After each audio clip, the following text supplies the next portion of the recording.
কি যে একটা বাজে অবস্থা দেশের। আজকে যদি সে ক্ষমতায় থাকতো তাহলে এমন হতো না, সে থাকলে দেশ ঠিক থাকতো। তার কারণেই তো এই অবস্থা, সেই সব নষ্ট করেছে। কেউই আসলে ভালো না, যেই ক্ষমতায় যায় সেই অন্ধ হয়ে যায়। আপনি কোন দল করেন সেটা আমরা বুঝি মিয়া, আপনি চুপ থাকেন।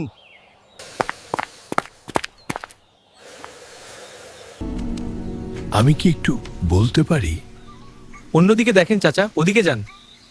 আমি ভিক্ষা চাইতে আসিনি বাবা। যদি আপনাদের জিজ্ঞেস করা হয় আপনাদের পরিচয় কি, আপনারা কি বলবেন? আমার বাবা অমুক, অথবা আমি অমুক এলাকার লোক, অথবা অমুক নেতা আমার চাচা, আর সব শেষে বলবেন আমরা বাংলাদেশী। কিন্তু আপনাদের আসল পরিচয় হওয়ার কথা ছিল আপনারা তিনজনই মুসলিম, আর মুসলিম মানে একে অপরের ভাই।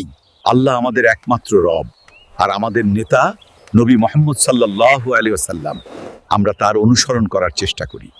হায় আফসোস, আপনারা নিজেদের পরিচয় ভুলে গেছেন। একজন মরলে আরেকজন খুশি হন। ধুর, আপনি জানতো পাগল দিয়ে দেশ ভরে যাচ্ছে, সরকারের খবরই নাই। বেকারত্বের কারণে মানুষ পাগল হচ্ছে। আগের জনের দোষ। যান এখান থেকে, পাগল জানি কোথাকার। চাচা, আপনার নামটা কি? পাগল পাগল হতে চাই, বাহলুল পাগল।